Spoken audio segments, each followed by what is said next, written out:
Hey, Paris. Okay, let's go ahead and jump in and take a look. I was just looking at the thing that took me more work, was just making every little detail to make sure the audience understands the instructions. And that is definitely the way to go, to make sure the audience understands. Let's go ahead and jump into your work. And I've got the instructions right over here. So let's go ahead and see how the work. Okay, so I'm just trying to figure out how I can get both of these in here. Okay, so we take a look. Okay, so in the first frame, we've got a cup of rolled oats. We got all of your ingredients laid out. That's fantastic. Okay. You've got a couple of ingredients here that aren't included but come into play later. That could cause some confusion. So you have an apple and a banana here, but not up here. So if you're going to include a list of ingredients, make sure that it's a complete list of ingredients. And then you have over here, you have your the things that you need to prepare. So you have ingredients and then supplies, right? Okay, that's good setup right there. But right here, we get into a little confusion because right now you're showing this cup as, I see it's marked up to 3, but typically I would say this, I would say just keep that at 1 cup, okay? So that when you do depict the 2 cups of water or milk, just show 2 cups here. Okay, and then 1 cup, so it's full. It's not like partially full. So because usually when you see something like this, it indicates 1 cup. So it's unusual to indicate 3 cups and only show one, the oats coming up to the 1. Do you see what I'm saying? I would fill it and say 1. Just put a 1 on it, or just even leave it alone. The viewer will know that that's to indicate 1 cup, right? So we have 1 full cup of oats, and then we have 2 cups of water, milk, or both. So show 2 cups there. Now, the problem that I'm having here is that the instructions say 2 cups of water or milk, or a combination of both. Right now, this is saying milk. So we need to show that it's a combination of water. It's either 2 cups of water, 2 cups of milk, or a combination of both. Okay, so you definitely want to show that.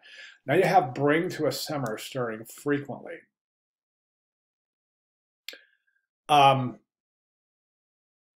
know, you've got a time indication here of 5 minutes, but nowhere does that say in there in the instructions that that's a 5-minute time. It just says bring to a simmer. So I'm wondering how you could depict bring to a simmer. Right now, this heat is almost up all the way to high. I would say this indicates more of bring to a boil and not to a simmer. Watch your contrast on this. This is really difficult to see. I would definitely rethink that. Okay, so then bring to a simmer, stirring frequently. Excuse me. Stirring frequently. Once it begins to soften and liquefy, you can add any flavorings you wish. But the problem we have here is this, is that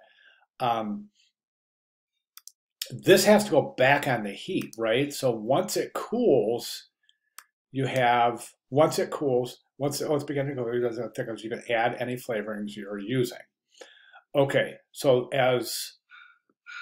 so here it is, simmer. Now you pour, see, this has to go back into the, this has to go back in onto the heat. So this is misleading right here, because right now this is all the bowl. This is in the bowl, right? So this is saying to bring it to a simmer, stirring frequently. Once the oats begin to soften the liquid, you can add any flavor. So what you would do is this has to go back on the heat. So I would show it still in the pot and then add the salt and the butter because it's still in the pot, because after you add the salt and the butter, it has to go back onto the heat.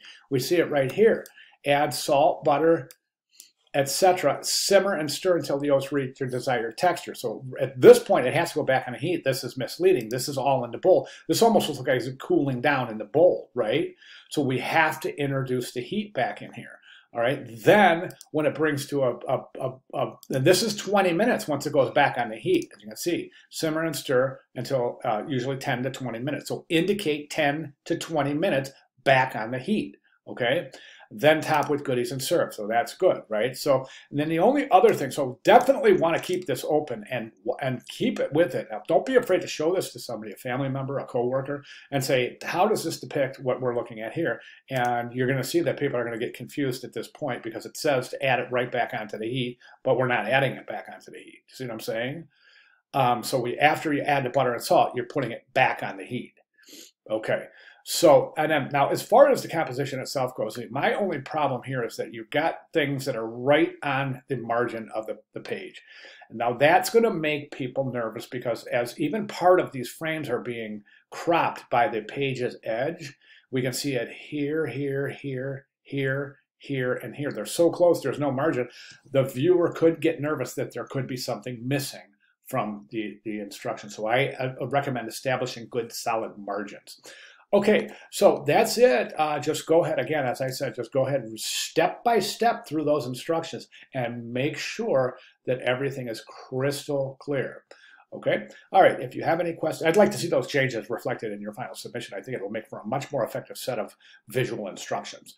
Okay, at this point, I would say, any questions at all, please let me know. I'll be glad to make any necessary clarifications. But another interesting thing that you could do, instead of the timeline here, I'm sorry, the timeline, instead of the arrows are really generic. I think what you could do is you could take these oats off the box and just place them behind, okay? So you'll make a trail of oats, right? Just make them go like this, but place them behind so that in each thing you're kind of seeing the oats leading to the next. So reduce the size of that and then just create a trail of oats like this that goes like this, and they'll be visible behind or in between. So you won't see them through. They'll go behind there and then come out over here, come down over here, disappear, then come out over here. So you're actually joining the frames of the narrative by using a design element from the narrative. Does that make sense? Okay, all right. So any questions at all, please let me know. I'll be glad to make any necessary clarifications. Thank you very much, Paris.